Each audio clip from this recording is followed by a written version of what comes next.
আমরা সাইফাই মুভিতে যা দেখি চীন কি বাস্তবে সেটাই করে ফেলছে? সমুদ্রের গভীরে যেখানে সূর্যের আলোও পৌঁছায় না, সেখানে কি আস্ত একটা শহর তৈরি হচ্ছে? স্যাটেলাইট ছবিতে বছরের পর বছর ধরে কিছু অদ্ভুত জিনিস দেখা যাচ্ছিল, কিন্তু ব্যাপারটা ঠিক কি? চীন কি সত্যি সত্যি পানির নিচে একটা গোপন জগৎ তৈরি করছে? চলুন আজ চীনের সেই অবিশ্বাস্য প্রজেক্টের আসল রহস্যটা জানা যাক।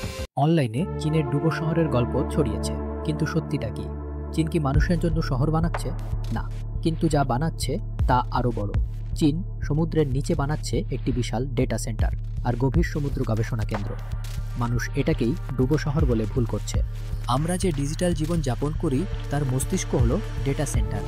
এই যে আপনি ভিডিও দেখছেন, আপনার ফেসবুক, ব্যাংকিং সব কিছুই চলে এই ডেটা সেন্টারের শক্তিতে। কিন্তু এর একটা বিরাট সমস্যা আছে।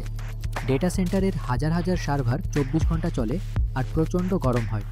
এই সার্ভারগুলোকে ঠান্ডা রাখতে বিশাল এসি সিস্টেম লাগে, যা প্রচুর বিদ্যুৎ খরচ করে। চীন এই সমস্যার একটা দারুণ সমাধান বের করেছে। তারা ডেটা সেন্টারকেই সমুদ্রের নিচে নিয়ে গেছে। চীনের হাইনান প্রদেশের উপকূলে বিশাল সব ক্যাপসুলের ভেতর শত শত সার্ভার বসানো হয়েছে। সমুদ্রের গভীরের ঠান্ডা পানি স্বাভাবিকভাবেই সার্ভারগুলোকে ঠান্ডা রাখছে, ফলে এসি বা কুলিং সিস্টেমের খরচ প্রায় নেই বললেই চলে।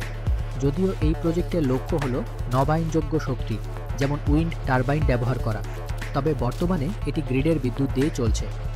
এর আগে মাইক্রোসফটও স্কটল্যান্ডের উপকূলে প্রজেক্ট নেটিক নামে এমন একটি সফল পরীক্ষা চালিয়েছিল। তবে চীনের এই উদ্যোগটি বাণিজ্যিক দিক থেকে অনেক বড় এবং উচ্চাভিলাষী। এই ভিডিওটা যদি আপনার ইন্টারেস্টিং লাগে তাহলে একটা লাইক দিন, কারণ আমরা এমন অজানা বিজ্ঞান নিয়ে আরও ভিডিও বানাতে চাই। আর যদি আপনি ভবিষ্যতে প্রযুক্তি নিয়ে আপডেট পেতে চান তাহলে সাবস্ক্রাইব করুন, কারণ জ্ঞানই হলো আসল শক্তি। 2030 সালের মধ্যে চীন সমুদ্রে 3000 মিটার নিচে ডিপসি স্পেস স্টেশন বানাতে চায়।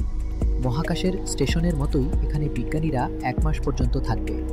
আর যদি এটা সফল হয় তাহলে সমুদ্রের নিচে হয়তো তৈরি হবে প্রথম মানব বসতি। চীন শুধু প্রযুক্তি নয়, ভবিষ্যৎ গড়ছে। তাহলে চীন কি পানির নিচে শহর বানাচ্ছে? না, কিন্তু সে বানাচ্ছে ভবিষ্যতের ভিত্তি। আজ যা ডেটা সেন্টার, কাল হয়তো সেটাই হবে মানুষের নতুন বাসস্থান।